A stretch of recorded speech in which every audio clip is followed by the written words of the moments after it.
Primeiramente, um prazer estar aqui com vocês, né? Obrigado pela oportunidade, né, professor? Quando eu fiz essa apresentação, eu pensei um pouco, tinha pedido para falar sobre as funções executivas, mas eu pensei em relacionar um pouco com o tema, né, que a gente está estudando, desse projeto, e trazer aí a relação entre as funções executivas, a própria fotobiomodulação, no sentido do que ela pode ajudar dentro do declínio neurocognitivo no reino. Então, assim, eu sou o Thiago, para quem não me conhece, tenho algumas especializações aí, etc e tal. Eu coloco isso mais como só para vocês me conhecerem, mas isso não é tão importante. Então, vamos lá. Dentro do transtorno neurocognitivo associado ao HIV, a gente tem alguns níveis diferentes que são importantes mencionar, porque vão demonstrar mais para frente a importância de uma avaliação, se possível, no início, né, de um eventual declínio. Então, a gente vai ter os casos que são assintomáticos, né, onde a gente tem já alguns déficits que podem ser medidos em testes neuropsicológicos, mas muitas vezes sem impacto significativo nas atividades de vida diária, ou seja, na realidade funcional do paciente. Talvez essa seja a fase mais importante para a gente, de fato, avaliar, porque é onde a gente consegue eventualmente prevenir ou evitar o máximo possível uma piora, e talvez aonde a fotoiodulação tem mais impacto no sentido de impedir um agravamento do quadro. Depois, um transtorno neurocognitivo leve, né, onde a gente já tem déficits neuropsicológicos mais evidentes, que já traz alguma interferência nas atividades funcionais do dia a dia. E aí, no final, já um quadro de demência associada ao HIV obviamente, a forma mais grave, né? A gente aí já considera déficits bem acentuados em vários domínios diferentes. A gente vai falar um pouco sobre cada um desses domínios e com um impacto substancial no dia a dia. E assim, talvez o mais importante é falar sobre uma redução na qualidade de vida do paciente. Então, hoje, na qualidade de vida, existe o que é o brief de HIV, mas a gente usa na saúde de uma forma geral as escalas de qualidade de vida e essas diversas facetas, né, que hoje a gente entende como qualidade de vida, né, as relações interpessoais, intrapessoais, trabalho, a parte fisiológica, a questão financeira, locomoção, e cada um desses aspectos começam a ser afetados, obviamente, à medida que o paciente vai tendo um quadro mais agravado de declínio neurocognitivo. E se a qualidade de vida piora, né, a possibilidade, eventualmente, de realmente a gente ter uma autonomia, de até trazer o paciente de volta para um funcionamento mais positivo, fica bem impactado, né? A gente precisa pensar na qualidade de vida como um preditor clínico de sucesso em qualquer tipo de tratamento. Muitas vezes a gente quer olhar a qualidade de vida como uma consequência, mas existem vários estudos que usam a qualidade de vida não como consequência, e sim como preditor, né, do sucesso de um tratamento. Então, isso é uma coisa a se levar em consideração nesses casos. E quando a gente fala em 30 a 50% de indivíduos com HIV, mesmo em terapia antirretroviral, desenvolvendo alguma forma de comprometimento cognitivo, é uma prevalência extremamente alta, né? Então acaba sendo um assunto muito sério. Opa. Bom, dentro das funções executivas, a gente tem praticamente cinco categorias principais, né? Eu listei aqui a memória de trabalho, a flexibilidade cognitiva, o controle inibitório, o planejamento e a tomada de decisão, né? A capacidade de tomar decisão de uma forma assertiva ou com uma certa velocidade. A gente vai ver no decorrer dessa apresentação que esses cinco aspectos das funções executivas, ela é influenciada por várias estruturas do sistema nervoso. Então, a gente muitas vezes pensa em córtex pré-frontal e esquece que ele está sofrendo influência de praticamente o cérebro inteiro, né. A gente vai ver isso um pouquinho mais para frente. Quando a gente fala de memória de trabalho, então, é a capacidade de manter e manipular informações, ativamente. Então, por exemplo, se eu falar para vocês, uma sequência de 5 números ou 4 números, 3, 7, 1, 9 e 4, e pedir para vocês falarem esses números de trás para frente, a parte do cérebro, a parte da função executiva que vocês vão estar utilizando para conseguir fazer essa inversão é a memória de trabalho, porque você precisa pensar no número nos números que eu disse, reorganizá-los, mentalmente e conseguir, fazer esse output, né.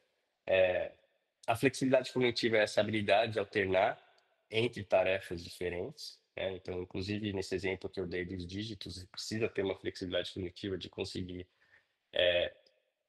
receber a informação, manipular ela dentro do próprio cérebro e ainda conseguir transformar ela em linguagem e colocar ela para fora. Então, mesmo nesse pequeno exemplo, é necessária a flexibilidade cognitiva. O controle inibitório, que é a capacidade de suprimir respostas automáticas ou impulsivas, ou até mesmo irrelevantes, de acordo com situações do dia a dia ou até instruções. Então, um exemplo bom de um controle inibitório a gente vai até olhar isso depois, num dos testes psicológicos que a gente colocou nesse protocolo.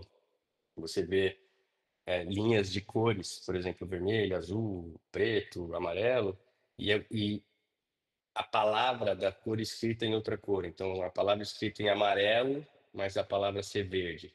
E pedir para a pessoa falar a cor. A minha resposta automática é ler a palavra verde, independente da cor ser amarela. Então, para eu conseguir inibir essa resposta automática, eu estou inibitório. Aqui a gente, talvez a maior, quando a gente pensa em TDAH, né, essa incapacidade de automonitoramento, autorregulação, o controle inibitório é um dos aspectos mais afetados em questões de déficit de atenção. Planejamento, que é a habilidade de conceber e organizar uma sequência de ações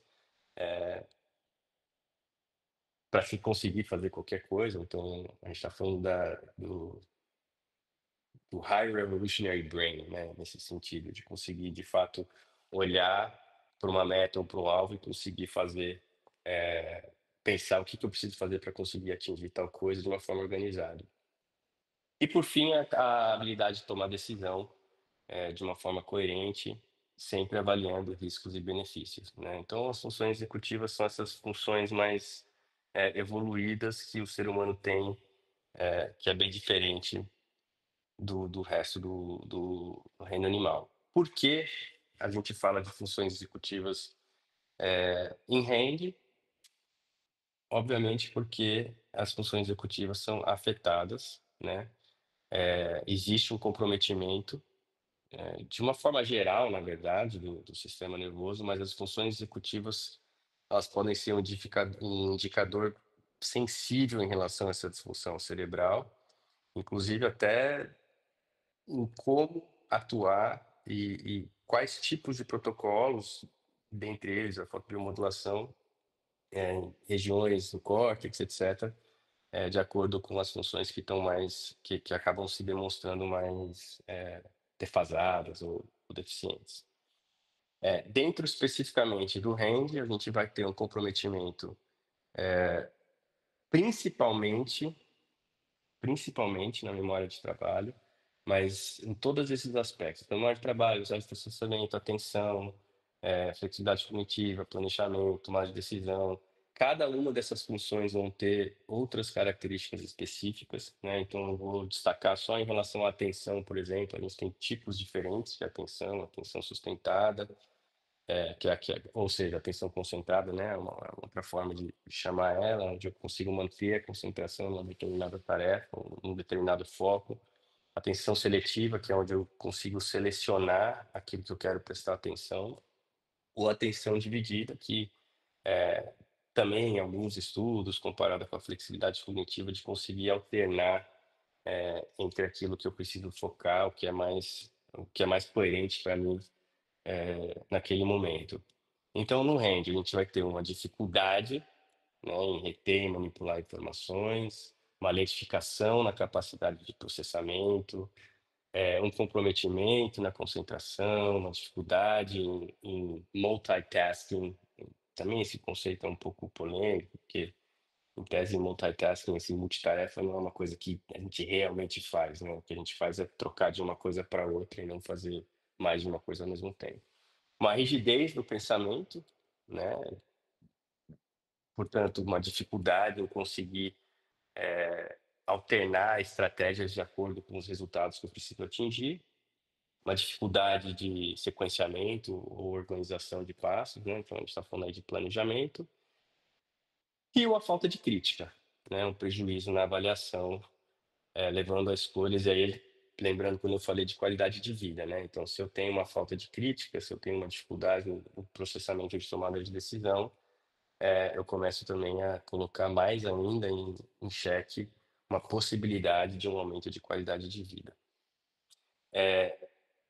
E se a gente for olhar nas questões funcionais específicas, ou seja, quais são as consequências que podem ocorrer devido a essas dificuldades, a gente tem uma aderência prejudicada na terapia antirretroviral, né, uma dificuldade em não ter trabalho, falei já da qualidade de vida, uma dificuldade em lidar com dinheiro, um comprometimento de atividades diárias, cotidianas, rotineiras e talvez o mais preocupante, no sentido de realmente trazer o paciente para fora de uma situação toda problemática, um isolamento social, né, que aí acaba gerando problemas bem mais graves, né, psicológicos, por conta dessa falta de o ambiente, né, o ambiente começa a ficar muito ruim. Então, dentro das funções executivas, eu queria trazer um pouco para vocês quais são as principais regiões, né, que podem afetar ou que influenciam, né, interferem nas funções executivas. Então, o papel do hipocampo nas funções executivas, especificamente em relação a essa cognição flexível, eu coloquei que tradicionalmente associada à memória declarativa. O que que é a memória, declarativa, basicamente, né? É a memória episódica, ou seja, lembranças de eventos da minha vida, tudo que é ligado a tempo, lugar, contexto, memória das emoções também, né? E a memória semântica, ou seja, conhecimentos gerais, conceitos, palavras, significados, né? Então isso é muito ligado ao hipocampo e é uma disfunção, hipocampal causada por esse declínio cognitivo, gera um problema na recombinação e uso flexível de novas informações ou até de informações que a pessoa já tem, né. Então a gente está falando isso, de uma região que não é necessariamente do córtex pré-frontal, mas que começa a afetar, as funções executivas, né.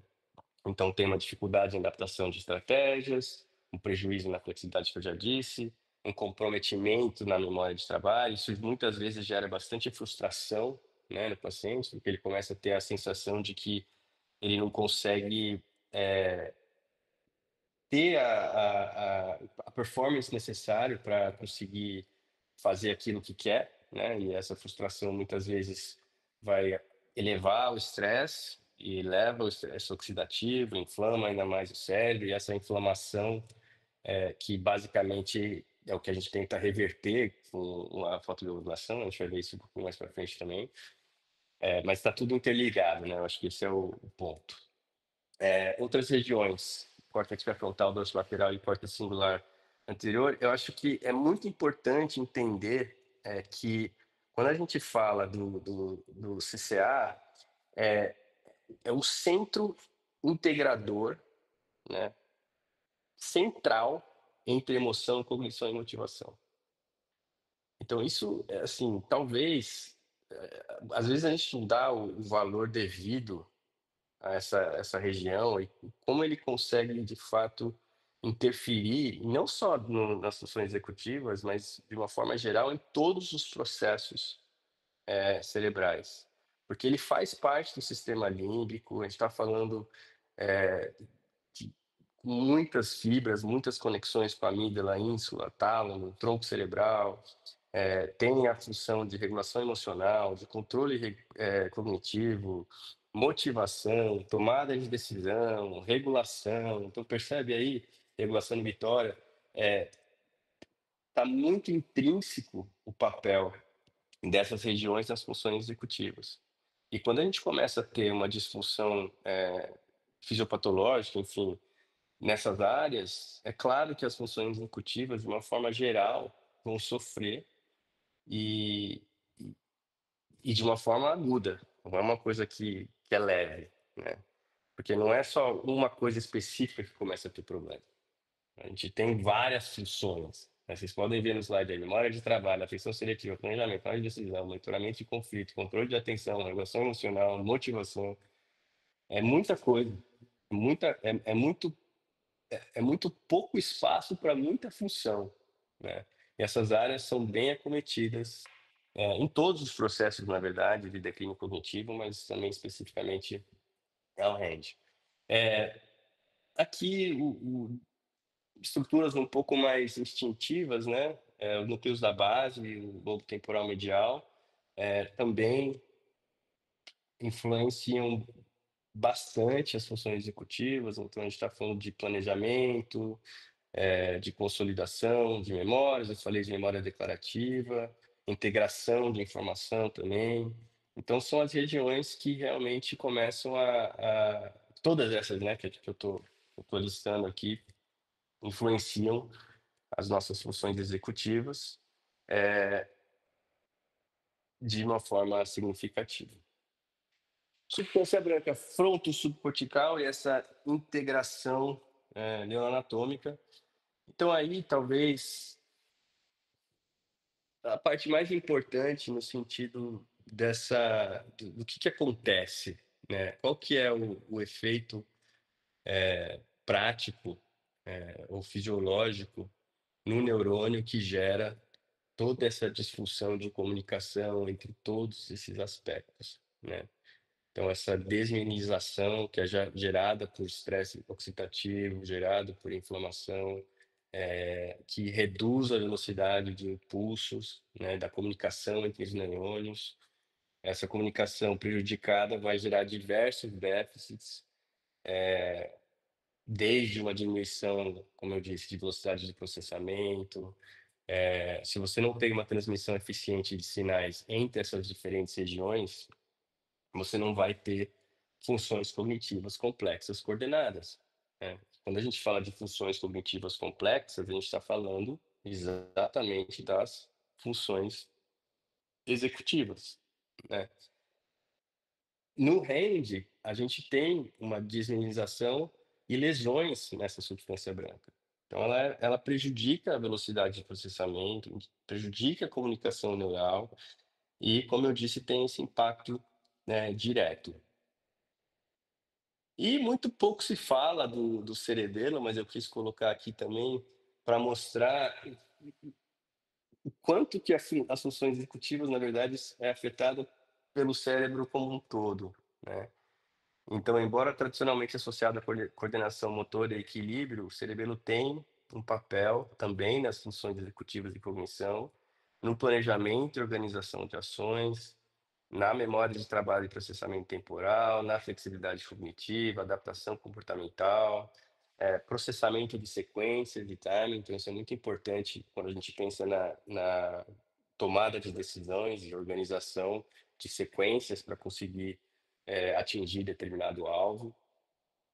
No REM, as disfunções cerebelares podem contribuir também, obviamente, para esses déficits de planejamento, de memória de trabalho e atividade que a gente vai ver, que as avaliações neuropsicológicas vão demonstrar, né, esses prejuízos.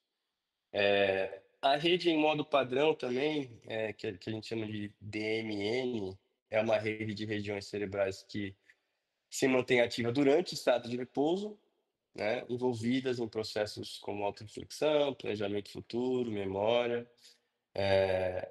Essa rede está basicamente em todo o córtex pré-frontal, né, então no córtex cingulado, lobo temporal, córtex parietal, córtex pré-frontal medial, que também sofre alterações, nesse nosso caso de REMs. Então gera uma ineficiência na alocação de recursos cognitivos, né, por causa principalmente de uma deficiência de comunicação, entre as fibras neuronais. Bom, Dito tudo isso, né, entendendo quais são as funções executivas e todas as regiões, não todas, mas a grande parte das regiões do cérebro que afetam, né, a gente busca então, dentro de uma avaliação neuropsicológica, especificamente voltada às funções executivas, encontrar uma bateria abrangente que possa ser replicável e que seja viável de se utilizar dentro desse contexto, tanto de pesquisa como também hospitalar, que pode medir padrões dos déficits, né, de desempenho, ou seja, quais são os componentes das funções executivas de fato que estão mais comprometidos, e assim fazer uma avaliação qualitativa. E quando a gente fala de avaliação qualitativa dentro da neuropsicologia, é uma avaliação ecológica. Então, nada adianta a gente ter números e comparar com a normativa se a gente não sabe de fato o que que gera de prejuízo na vida da pessoa, né? Muitas vezes os números não falam exatamente o que está acontecendo na vida da pessoa. Você pode ter um resultado, por exemplo, eu já fiz avaliação neuropsicológica que, se você for só olhar os dados normativos, e inclusive com uma pessoa que tinha noção, né, desses números, ela olhava e falava: Nossa, não é possível, eu devo ser extremamente. é, eu sou uma pessoa limítrofe, né, de funcionamento limítrofe. Só que ela é uma pessoa que tinha muito sucesso na vida dela. E às vezes você tem uma pessoa que tem um QI super alto, que é super eficiente nesses ambientes controlados de avaliação neuropsicológica, mas que tem muito prejuízo funcional no dia a dia, né? Então a gente precisa de fato de uma avaliação ecológica também para conseguir interpretar aquilo que a gente está medindo, né? Então, dentro do protocolo que a gente pensou, eu coloquei alguns instrumentos que a gente usa. Memória de trabalho, DigitSpan, que foi aquele exemplo que eu dei dos números, tem o NBAC Test, tem o WMI também, que não é utilizado mais tanto, mas ele vai avaliar a capacidade de manter e manipular as informações, né, de uma forma ativa. Aquela memória RAM do computador, a flexibilidade cognitiva, o trail making, né, que a gente também colocou na nossa bateria, né? Tem o Wisconsin também, enfim, tem vários. Os testes que a gente usa para atividade cognitiva especificamente vão medir a capacidade de alternância, né, entre as estratégias. Teste de contorno inibitório, o do Stroop é aquele que eu falei da cor, não sei se eu consegui explicar direito, porque é meio estranho não ver o cartão com as cores e com as palavras, mas, enfim, é um teste super simples e super rápido de se fazer e para avaliar a capacidade de suprimir respostas, né, impulsivas, ou seja, a pessoa precisa segurar as respostas automáticas para conseguir fazer o que é pedido, né, no teste. Teste de planejamento e teste de velocidade de processamento, né, que vai avaliar aí a rapidez na capacidade de processamento de informação. Quais são as limitações e os desafios que a gente tem na avaliação de rende? Primeiro, o subdiagnóstico, né? Então, talvez até pelos casos, às vezes, que são mais leves, mas também tem um acesso limitado a essas avaliações especializadas e, obviamente, no Brasil, muitas vezes com muito pouco recurso. A falta de sensibilidade dos próprios instrumentos, primeiro porque são feitos em ambientes controlados, que muitas vezes não replicam a realidade. E segundo, porque eles não vão muitas vezes detectar déficits sutis em estágios iniciais. E outra coisa que a gente pode também colocar aí é que às vezes se confunde transtorno do neurodesenvolvimento com outras questões, né? Então, às vezes, de repente, se recebe o diagnóstico sei lá, de TDAH. Eu vou dar um exemplo básico, na verdade é um paciente que tem, sei lá, não dorme direito, ou tem transtorno depressivo, ansioso, enfim, você tem vários sintomas que são iguais, são muito parecidos em diferentes transtornos. E se você não trata o transtorno primário, muitas vezes fica anos tratando uma coisa como se fosse outra, né? Então, distinguir esses déficits que está na diferenciação, né? De comorbidades. É difícil muitas vezes, especialmente, enfim, não vou criticar os profissionais de saúde de uma forma geral, mas eu acho que precisa estudar cada vez mais, né? Porque quanto mais sabe, mais percebe como é difícil, às vezes, saber distinguir uma coisa da outra. E aí, por fim, essa última parte, por que que a fotobiomodulação pode ser uma coisa tão positiva, né? O professor fez a apresentação algumas semanas atrás sobre isso, então eu não vou repetir tudo o que foi dito, mas assim, a gente já falou sobre a questão do citocromo C oxidase, né? A grande, o grande alvo, a grande meta da estimulação por fotobiomodulação é justamente diminuir o estresse oxidativo, diminuir inflamação, conseguir gerar, se possível, algum tipo de neurogênese, curar ou melhorar aquelas mitocôndrias ou aquelas células que têm jeito, né, de fato, elas conseguirem funcionar de uma forma mais eficaz, mais efetiva, né? E com isso, né, com essa redução de inflamação, e reduzindo uma neuroinflamação crônica, né? A ideia é compensar eventualmente a morte neuronal, né? Porque isso vai acometendo o paciente e vai ocorrendo de qualquer forma, mas talvez de uma forma mais lenta, né? As evidências clínicas que têm, elas são investigadas em diversas condições neurodegenerativas, não especificamente com o REM, mas a gente sabe que a fotobiomodulação tem aparentemente um efeito especialmente positivo nas funções executivas, né? São as funções que parecem ter maior melhora nesse tipo de terapia. As estruturas alvos são justamente aquelas que eu mencionei, né? Então, córtex pré-frontal, córtex temporal medial que seria o hipocampo, o CCA, que é aquele regulador de tudo, né? O- a substância branca frontocortical para realmente fortalecer essas fibras, né? E essa rede em modo padrão que está espalhada. Desafios e perspectivas futuras, né? Então a gente tem essa perspectiva de fazer um ensaio clínico controlado, tem essa necessidade urgente para a gente conseguir justamente, primeiro, mostrar que funciona, segundo, para poder otimizar parâmetros para se tornar de fato uma terapia replicável, né?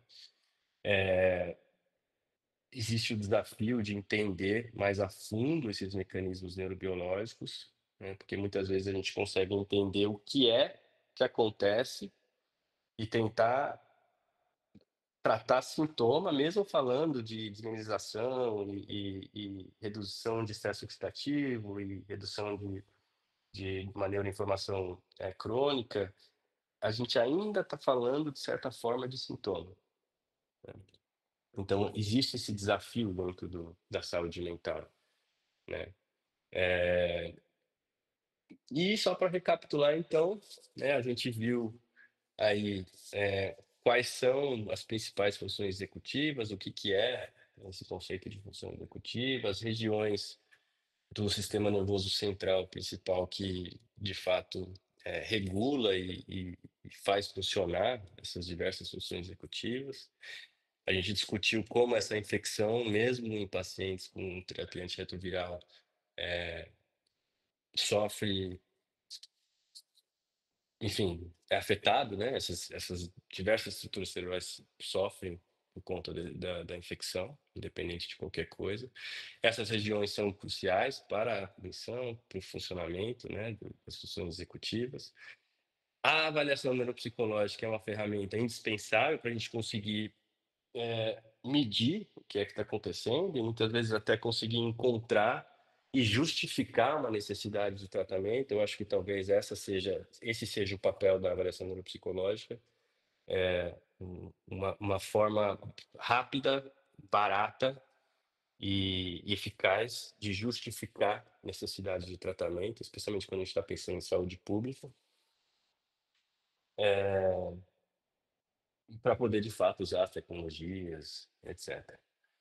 Então é isso que eu trouxe para vocês. Não sei se alguém tem alguma pergunta. Se tiver,